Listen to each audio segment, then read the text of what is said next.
अभी मैं कुछ दिन पहले ऑपोजिशन पार्टीज के लीडर्स के साथ गया और अब हम कांग्रेस पार्टी के जो सीनियर लीडर्स हैं उनके साथ गए। राष्ट्रपति से हमने कहा कि ये जो कानून बनाए गए हैं ये किसान विरोधी कानून है और इससे किसानों का जबरदस्त नुकसान होने वाला है, मजदूरों का, किसानों का। सरकार ने कहा था कि ये कानून किसान के फायदे के हैं और देश को दिख रहा है कि किसान कानून के खिलाफ खड़ा हुआ है। और मैं प्रधानमंत्री जी से कहना चाहता हूं कि ये किसान हटेगा नहीं। प्रधानमंत्री को ये नहीं सोचना चाहिए कि किसान और मजदूर घर चले जाएंगे, नहीं जाएंगे जब तक ये कानून वापस नहीं लिया जाएगा। ज्वाइंट सेशन कीजिए और कानून को एकदम वापस लीजिए, क्योंकि किसान वापस नहीं जाने वाला है।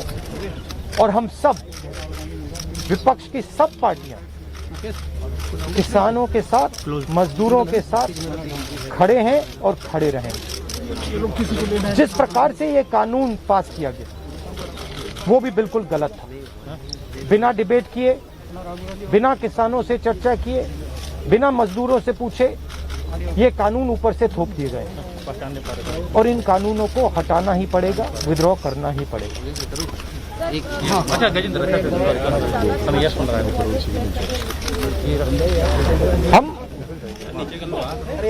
हम 3 लोग राष्ट्रपति के पास गए हैं, बट हम करोड़ों सिग्नेचर्स कैमरा नीचे करो भाई। हम किसान की आवाज राष्ट्रपति जी को तक ले गए। क्या कर रहा है?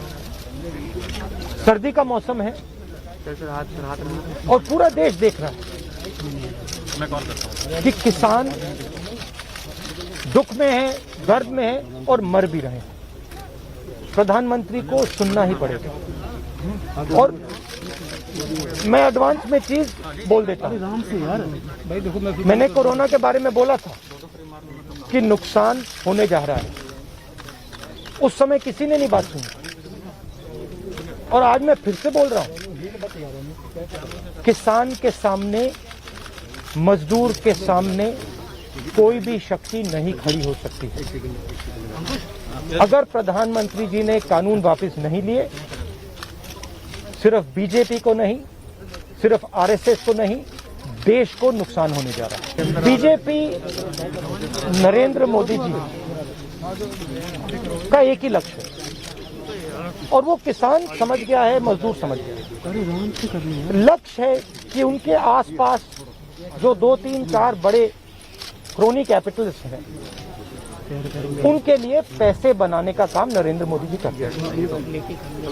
जो भी नरेंद्र मोदी जी के खिलाफ खड़े होते हैं वो उनके बारे में कुछ ना कुछ गलत बोलते रहते हैं। किसान खड़े हो जाएंगे तो किसान को आतंकवादी बोलेंगे, मजदूर खड़े हो जाएंगे तो मजदूर को आतंकवादी बोलेंगे। एक दिन अगर मोहन भगवत खड़े हो गए तो कहेंगे ये भी आतंकवादी। मतलब जो भी नरेंद्र मोदी जी से सत्ता लेने की कोशिश करेगा वो आतंकवादी। और नरेंद्र मोदी किसके लिए काम कर रहे हैं वो मैंने आपको बता दिया। उनके 2-3 आसपास के क्रोनी कैपिटलिस्ट हैं जिनको वो पूरा का पूरा हिंदुस्तान पकड़ा है। It's a very simple thing. कसम से नहीं हुआ अभी। There are millions of people who live off our agricultural system. Large percentage of our people live off our agricultural system. These are laborers, they are farmers, they are small traders. These are these people. And they are the backbone of the country. Now, we understand that agriculture has to be reformed. What we are saying is that if you destroy this system, these millions of people will have nothing to do. They will not be able to feed themselves. And you will create massive destruction, massive pain in the country. Why is the Prime Minister doing this? It is a very simple calculation. The Prime Minister is doing this because he wants to help 2 or 3 business people.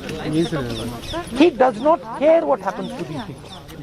he will construct whatever narrative he has to construct to make sure that the wealth transfer that is taking place to 3 or 4 people continues.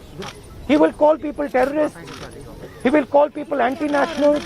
He will call people criminals. He will do whatever he has to do to transfer the wealth from these people, the backbone of this country, to those people.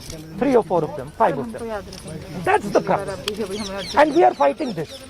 We are saying that in India, where you have destroyed the agricultural system, will not function. Just like I said, take Corona seriously.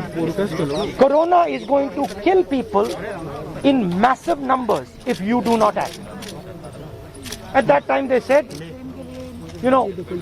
scaremongering. Now they're not saying scaremongering. When I suggested to the Prime Minister that do not do this in a centralized way, give power to the Chief Ministers, he didn't do it. He caused thousands and thousands of people to die because he didn't do it. And then afterwards, after I said it in the press conference, he did it. So the point is, you have an incompetent man who is controlled by certain other people. This is what India has to understand. This is what all youngsters have to understand. You have an incompetent man who doesn't understand anything, running a system on the behalf of 3 or 4 other people who understand everything. And their aim is to take huge amounts of money from the poor people of India and put it in their pocket. And that is what we are fighting. And frankly, it doesn't matter what you think right now, because all of you will face it. There's not going to be a single person in this country who's not going to face it. If you're a farmer, you will face it. You're a small businessman, you will face it. You're a journalist, you will face it. This is an assault on the idea of India. That is why we're standing here. That is why I've gone to the President. That is why we signed these forms. We are not allowed to go out. We are not allowed to go out of the AICC office. The police stops us from going out. Why don't you let us go out? Why don't you let me go and tour in the states? See what happens. Every single farmer of this country, every single labor of this country stand up. But आप police लगवाते हो, हाथरस जाते हो, arrest करते हो, AICC से हमारे MP को बाहर नहीं निकलने देते हो और फिर कहते हो कि भैया मतलब सब कुछ ठीक है. और Prime Minister needs to realize that there is a limit to this. आपने थोड़ा सा करना है, आपने 2-3 लोगों की मदद करनी है, थोड़ा सा करना है, आप कर सकते हो. बट जिस प्रकार से नरेंद्र मोदी कर रहे हैं, मैं फिर से दोहरा रहा हूं, हिंदुस्तान के किसी भी युवा को रोजगार नहीं मिलेगा. सारे छोटे बिजनेस, सारे मिडिल साइज बिजनेस खत्म हो जाएंगे. और दूसरी बात याद रखिए, जिस चीज को आप सब भूल गए हैं, चाइना बॉर्डर पे बैठा है. चाइना ने हिंदुस्तान की हजारों किलोमीटर जमीन छीन ली है. प्रधानमंत्री उनके बारे में क्यों नहीं कहते?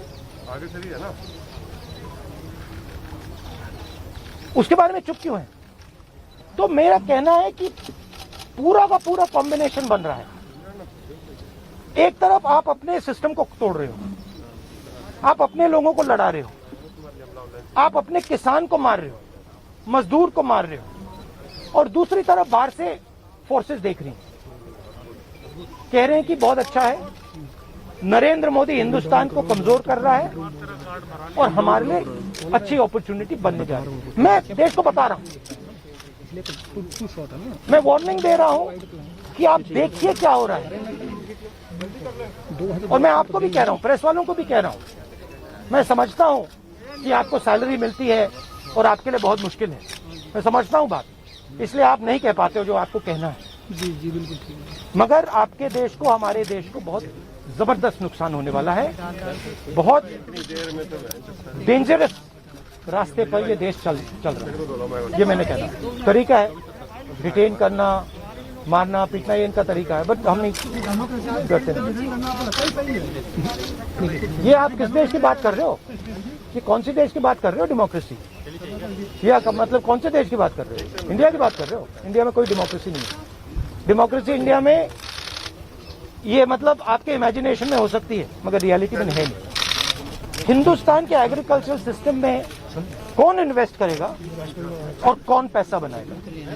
हिंदुस्तान के एग्रीकल्चरल सिस्टम में आज तक किसान ने इन्वेस्टमेंट किया है, बस अरे यार मैं भी मजदूर ने इन्वेस्टमेंट किया है। ये जो जवान हमारी सेना बॉर्डर पे खड़े हैं, इनके माता पिताओं ने किया। इन्वेस्टमेंट ये करते हैं और रिटर्न किसको मिलता है?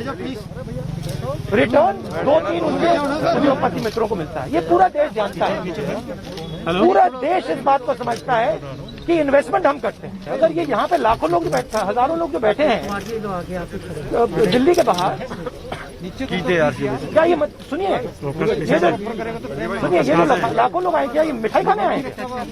क्या इनको समझ नहीं क्या हो रहा है? इनको समझ नहीं क्या हो रहा है? इनको मालूम है, क्लियरली मालूम है, इनको मालूम है नरेंद्र मोदी चोरी कर रहा है। इनको मालूम है कि ये दिन भर इन्वेस्टमेंट करते हैं, 24 घंटा इन्वेस्टमेंट करते हैं और उधर इन्वेस्टमेंट कहीं और जाता है, रिटर्न कहीं और जाता है। Thank you.